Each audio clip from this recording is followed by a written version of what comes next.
The dusty roads of the farming town of Evergreen, nestled amidst the endless checkerboard fields of corn and wheat in the Midwest, seemed frozen in time under the scorching summer sun. Only the barely audible chirping of cicadas in the tall grass and the distant lowing of cows disturbed the sleepy stillness. For 7-year-old Layla McGregor, this world of sounds was merely background noise, a blurred melody that had no direct bearing on her own silent existence. Her world consisted of touches, the warm embrace of her mother, the strong hands of her father, the rough bark of the old oak tree in their yard.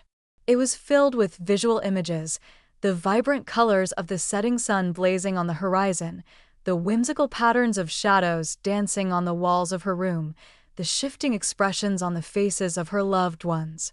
She grasped emotions intuitively, like a bird senses a change in the weather, by the barely perceptible tension in her mother's shoulders, the deep furrow between her father's brows, their eyes that sometimes filled with an anxiety she couldn't understand. Words, however, remained beyond her comprehension, invisible barriers that separated her from full communication. She saw lips move, heard indistinct vibrations, but the meaning of these sonic combinations was as unreachable to her as distant stars that shine but offer no warmth.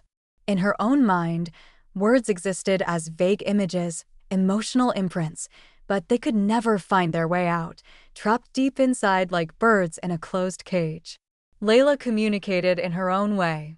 Her large, dewy eyes, the color of forget-me-nots, could express a whole spectrum of feelings, from pure joy when her father tossed her high in the air, to deep sadness when she couldn't explain her desires.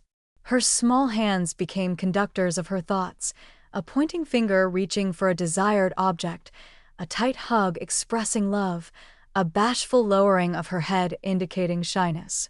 But her silence often caused misunderstandings, a fleeting shadow of disappointment on her parents' faces, occasional isolation from the boisterous games of other children. She watched their carefree conversations, their laughter that flowed freely from their mouths, and felt a sharp longing for something lost, for a bridge that would connect her inner world with the outer one. Sarah and Tom McGregor loved their daughter boundlessly.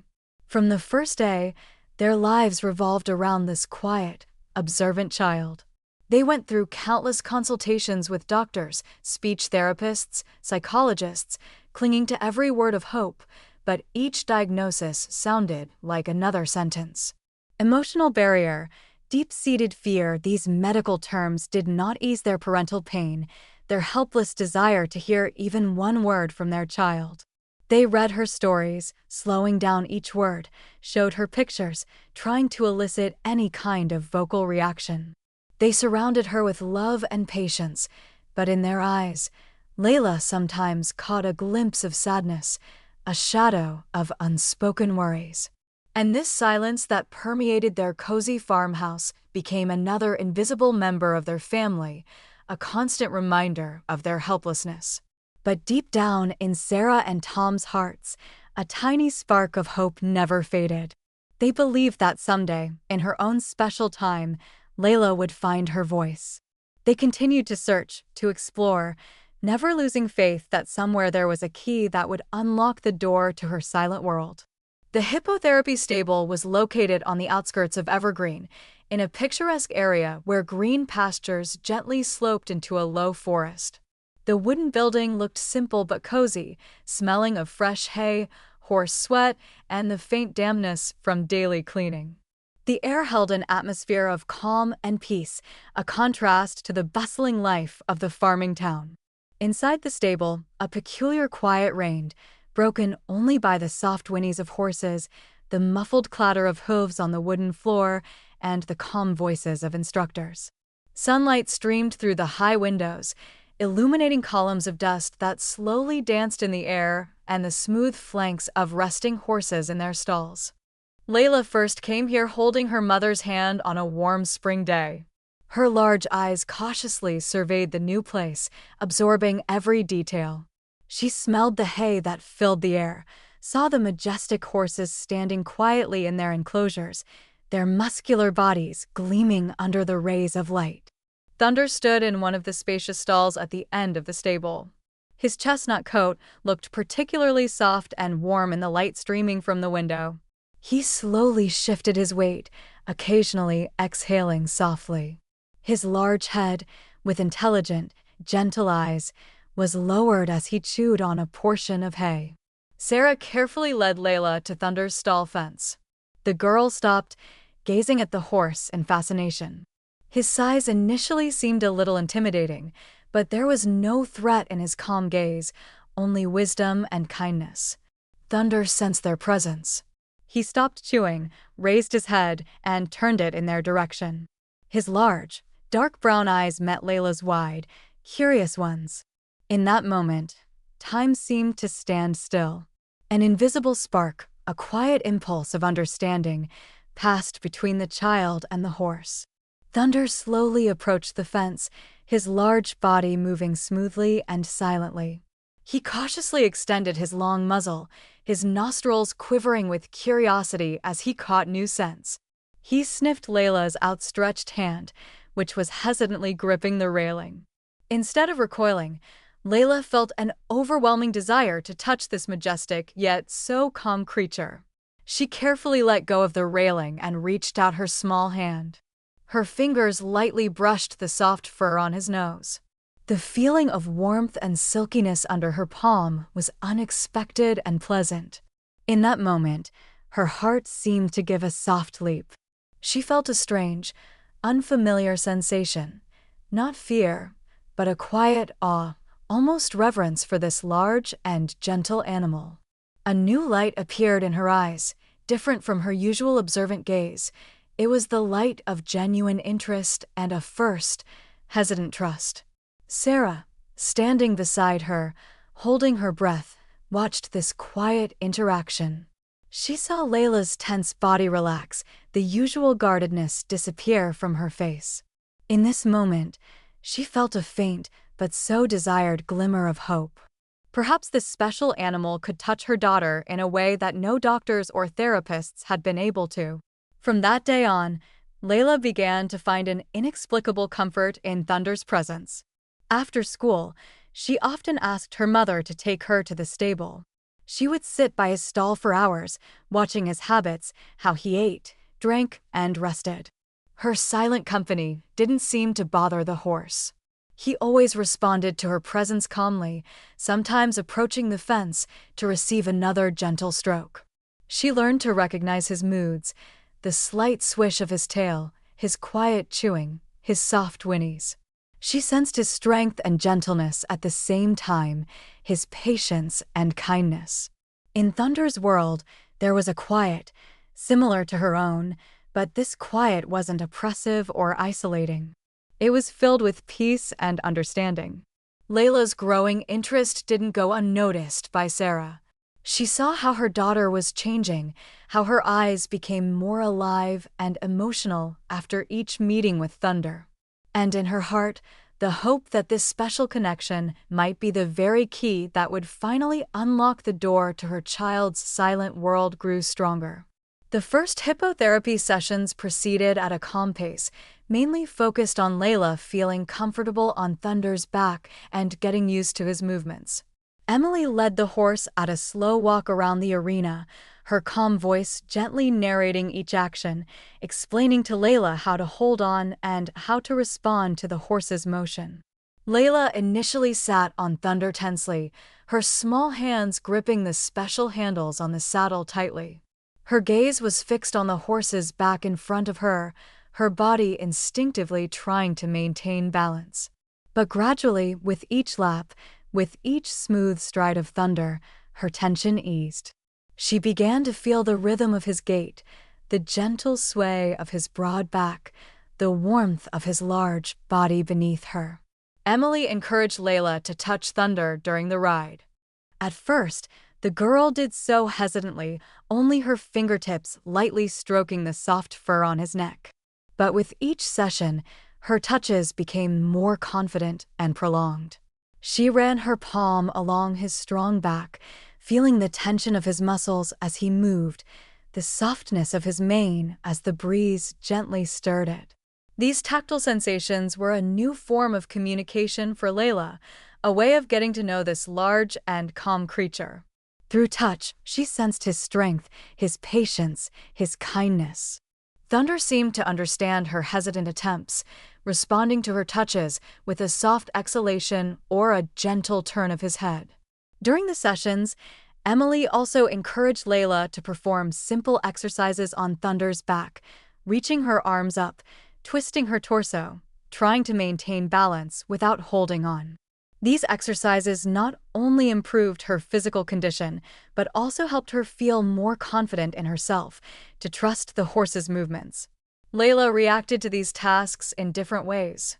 Sometimes she performed them with focused diligence, her face showing concentration and determination.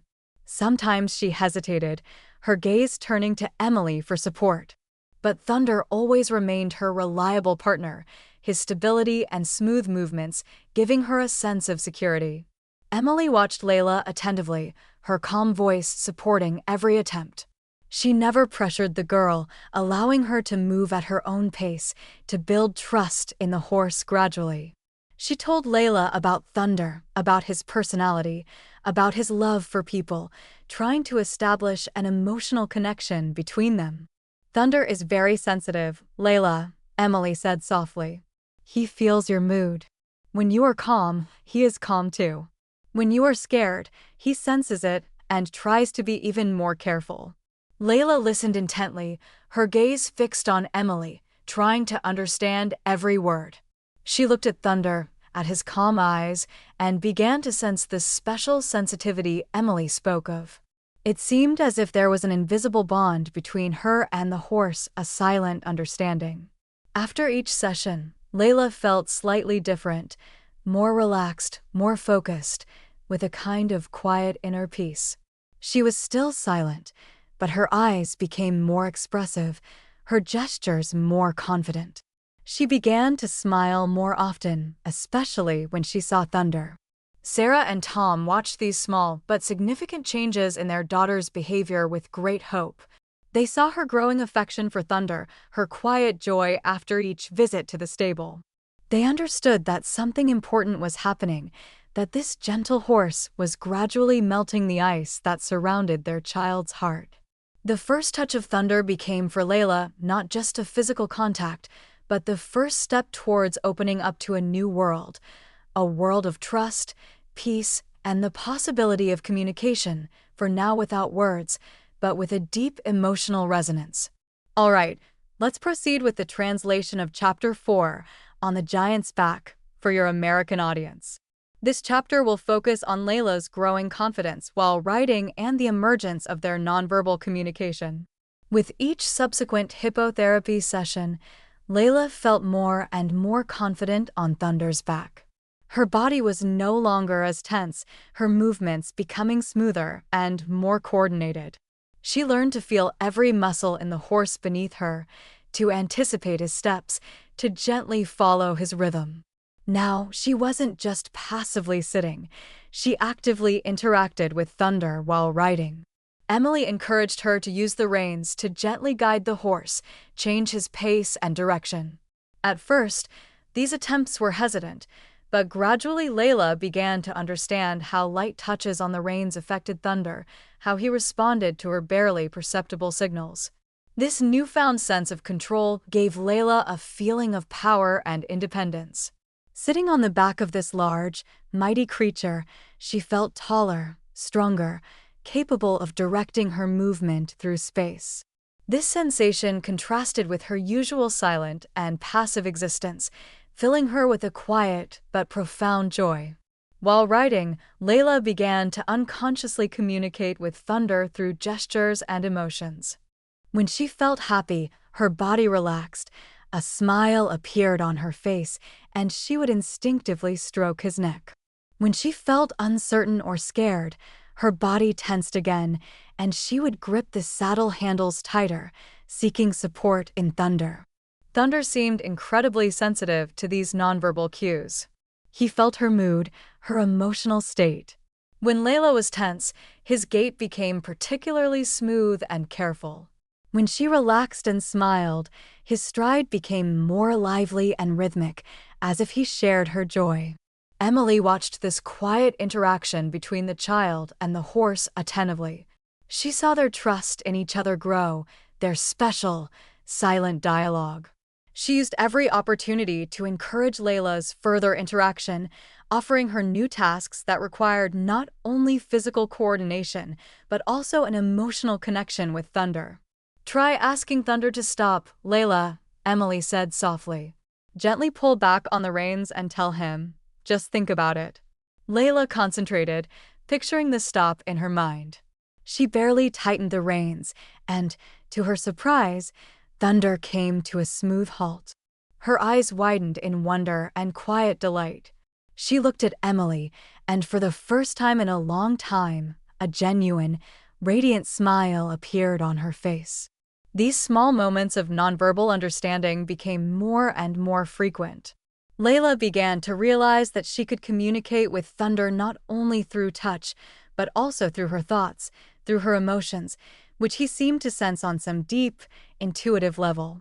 Outside the stable, noticeable changes also began to occur in Layla's behavior. She became more open and curious, less anxious in new situations. She started to look people in the eye more often, trying to understand their emotions. Her gestures became more expressive, her attempts at nonverbal communication more persistent. Sarah and Tom watched these positive shifts with great joy. They saw how hippotherapy and especially the connection with Thunder were opening up their daughter, helping her release emotions that had previously been locked inside. They understood that the path to her voice might be long, but for the first time in a long time, they felt real hope for the future. On the giant's back, on Thunder's broad and calm back, Layla found not only physical therapy, but also an emotional sanctuary, a place where her silence was not a barrier, and her inner world found a quiet but palpable response. Emily, witnessing Layla's significant progress in her emotional state and her growing confidence while writing, decided to gently guide her towards making her first attempts at vocal communication. She understood that this step could be challenging and would require particular sensitivity and patience. One sunny afternoon, after Layla had ridden Thunder calmly for several laps, Emily brought the horse to a halt. She knelt down beside the girl, her gaze soft and supportive. "Layla," Emily said quietly, "you have such a wonderful connection with Thunder. He understands you without words. Wouldn't you like to try saying his name?" Layla lowered her gaze, her fingers nervously tracing the horse's mane. She felt the familiar wave of anxiety rise in her chest, the feeling associated with trying to speak. Words seemed impossible, locked away deep inside. Emily waited patiently, without pressuring her. She knew Layla needed time to find her courage. Thunder stood still, his large head lowered, as if he too were waiting.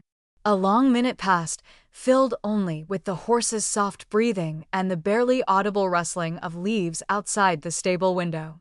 Then, Layla raised her eyes to Emily, and in her gaze, there was hesitation, but also a faint spark of curiosity. Emily spoke again, even more softly, "Just try. Say, Thunder." She slowly pronounced the horse's name, clearly articulating each sound. Layla looked down at Thunder again.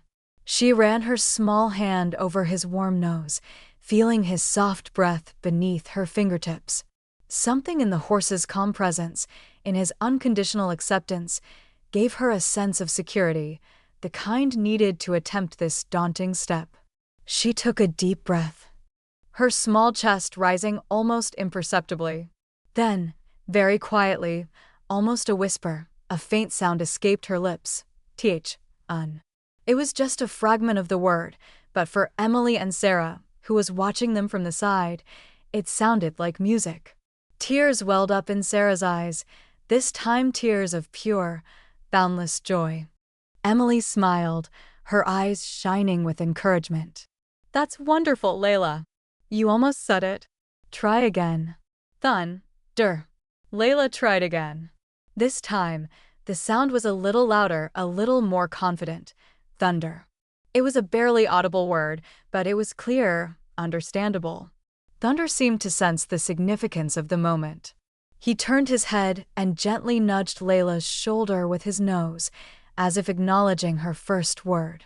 A quiet but radiant smile bloomed on Layla's face. She looked at Emily, then at her mother, and in her eyes, for the first time in a long time, there was a genuine sense of triumph. From that day on, Layla's slow but steady journey into the world of sounds began. Emily continued to encourage her to name objects, to pronounce simple syllables, to repeat her words. Thunder remained her primary listener, her patient partner in this new form of communication. Layla would whisper the names of flowers, colors, simple actions to him, and he always responded to her voice with a calm gaze and a gentle nuzzle. Layla's first words were hesitant, uncertain, but they were her own, wrested from years of silence. Each new word required significant effort, but Thunder's support, his silent belief in her, gave her the strength to continue. She began to use words to express her simple desires during the sessions: walk, stand, pet. And Thunder seemed to understand her, responding to her vocal commands just as he did to her gestures. The quiet whisper of Layla's first word marked the beginning of a new era in her life, an era where she gradually found her voice, step by step, with the support of the gentle therapy horse who was the first to hear her quiet call. Layla's first word, the quiet whisper of thunder, had been a beacon, breaking through the years of silence that had enveloped her. Following that significant moment, encouraged by Emily's support and Thunder's silent belief, Layla began to tentatively explore the world of sounds. In subsequent hippotherapy sessions, Emily seized every opportunity to stimulate Layla's speech.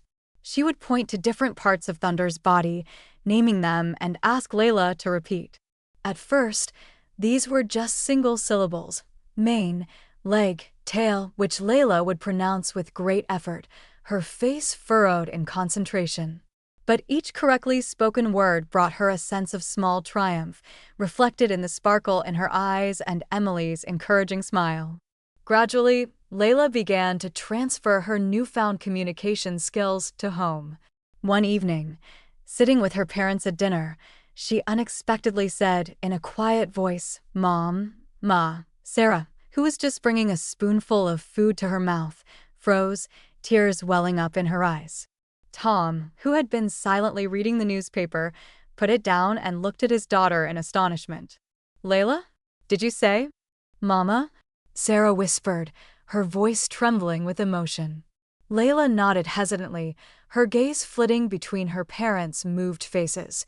Then she spoke again, a little louder this time, "Mama." "Dada." These first addresses to them were filled with uncertainty, but they were real, heartfelt, and they shattered the icy wall of silence that had separated them for so long. Sarah scooped Layla into her arms, holding her tightly, tears of joy streaming down her cheeks.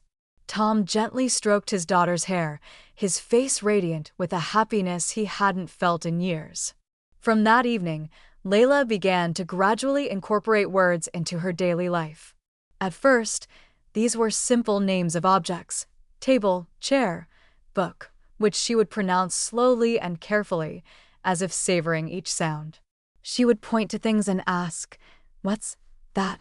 eagerly awaiting her parents' response. Sarah and Tom surrounded her with boundless support and patience. They joyfully answered her every question, encouraged her attempts to speak, and gently corrected her pronunciation. Each new word, each small phrase became a true celebration for them. Layla often told them about Thunder, using her new language skills. "Thunder, good, big," she would say, her eyes shining at the mention of her silent friend. She described their rides together.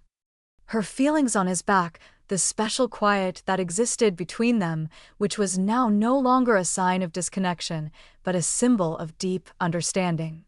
Gradually, Layla began to communicate with other children on the farm as well. At first, she was shy about her still-developing speech, but her desire to play and interact was stronger than her fear. She would approach them, show them her toys, try to explain the rules of a game with simple words and gestures. Sometimes she wasn't immediately understood, and a shadow of disappointment would cross her face. But her first friends, the neighbors' children who already knew about her special story, showed patience and kindness, trying to understand her, encouraging her verbal attempts. Each new word that escaped Layla's lips strengthened her self-confidence, breaking down the walls that had enclosed her for so long. She began to feel like a part of the world of sounds, a part of the noisy and diverse human communication. But her connection with Thunder remained special. Even as her speech became more fluent and confident, she still found a unique comfort in his silent presence.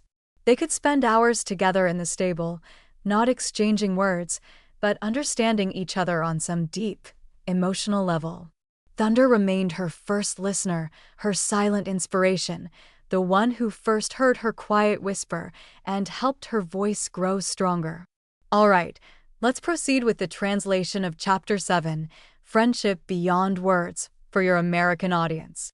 This chapter delves deeper into the unique bond between Layla and Thunder, a connection that transcends spoken language. Even as Layla's voice grew stronger and her vocabulary expanded, her connection with Thunder retained its special depth. Their friendship existed in a separate dimension, where words were optional, where a silent understanding prevailed, built on trust, emotional closeness, and shared experience. Layla spent a great deal of time with Thunder, not always riding him. She would come to his stall just to sit beside him, stroking his soft coat, feeling the warmth of his large body. She would tell him about her day, her joys and frustrations, and although he didn't respond with words, his calm presence, his soft snorts seemed like a sympathetic reply. Thunder, in turn, showed a particular tenderness towards Layla. He would gently nudge her shoulder with his nose when she was upset, rest his large head on her lap when she read her favorite books aloud to him. His reactions were subtle, barely perceptible, but to Layla, they were clearer than any words. They had their own rituals. Layla loved to groom his long mane, carefully running her fingers through each strand, and Thunder would stand patiently, enjoying her touch. She would bring him her favorite treats, slices of apples and carrots, and he would gently take them from her small hands. These moments of togetherness were filled with a quiet happiness. In Thunder's presence, Layla felt completely accepted, without any conditions or expectations. He didn't pay attention to her past silence or her still-developing speech. He was simply there, her big, calm friend. Thunder's influence on Layla's emotional state was invaluable. His calmness transferred to her, helping her overcome anxiety and insecurity. His patience taught her perseverance and belief in her own abilities. His unconditional support became the emotional anchor that helped her unlock her voice. Thanks to Thunder, Layla became more socially active. She was no longer afraid to communicate with other children, her speech becoming more fluent and confident. But even amidst the noisy games, she would sometimes find time to visit Thunder in the stable, to be alone with her silent friend, to renew that special bond that existed between them. Layla often pondered her past silence. Now that the world of sounds had opened up to her, she was beginning to better understand how much she had missed. But she also realized that it was her silence that had led her to Thunder, to this incredible connection that had become the key to her healing. Their friendship was proof that communication doesn't always require words. Sometimes a look, a touch, a shared presence is enough to feel deep understanding and emotional closeness. Thunder taught Layla the value of patience, unconditional love, and the power of silent support. Their story became special to the small farming community of Evergreen. It was a reminder of the wondrous ways in which nature and animals can heal human souls, of the extraordinary bonds that can form between different beings, based on genuine kindness and mutual trust. And even as Layla fully integrated into the world of sounds, when her voice became clear and confident, She never forgot her first true friend, the big chestnut horse who was the first to hear her quiet whisper and opened up the magical world of communication for her. Their friendship beyond words remained the most precious treasure in her heart. All right, let's proceed with the translation of the final chapter, Echoes of a Voice, for your American audience. This chapter will focus on Layla's complete integration into the world of communication and the lasting impact of her story on those around her. As time passed, Layla's voice grew increasingly confident and clear. She caught up with her peers in language development, her vocabulary constantly expanding. She loved to tell stories, share her thoughts and feelings, her speech becoming not just a means of communication, but also a way to express her bright personality. Layla never forgot Thunder. She often told her friends about him, describing his kindness, his patience, and the special magic that existed between them. Her stories were filled with genuine love and gratitude for the horse who was the first to hear her voice. Sometimes, she noticed other children who struggled with communication, who stood shyly silent, watching the boisterous games of their peers.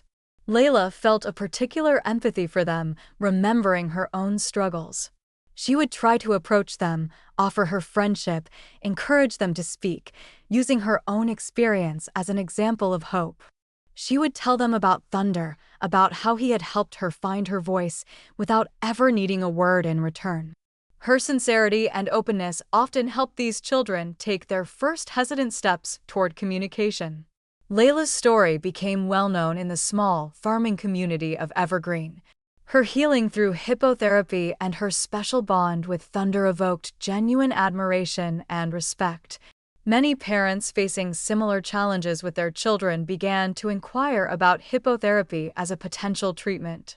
Emily's stable became a local beacon of hope. The number of children needing help grew, and Emily, inspired by Layla's story, expanded her practice, bringing in new therapists and horses. Layla often volunteered at the stable, interacting with the new children who came for sessions. Her own experience, her genuine support, was invaluable to them. She became living proof that even the deepest silence could be overcome, that hope always existed, and that sometimes an extraordinary connection with an animal could be the key to healing. Layla's bond with Thunder remained strong throughout the years.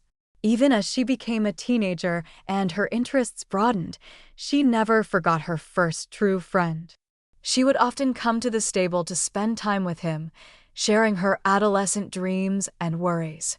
Thunder always greeted her with a soft nicker and a gentle nudge of his muzzle. The story of Layla McGregor became a reminder for the entire community of the healing power of nature, the importance of patience and understanding, and the extraordinary ways in which love and support can manifest. She proved that even in the deepest silence, a voice can be born, and that sometimes a silent friend can help you find your own sound in this noisy world. Her voice, once trapped in the confines of fear, now flowed freely, telling the tale of her incredible journey, of the gentleness of the therapy horse who helped her find her path to communication, and of the special friendship beyond words that forever remained in her heart. The echoes of her voice continued to live on, inspiring others and reminding them of the power of hope and healing.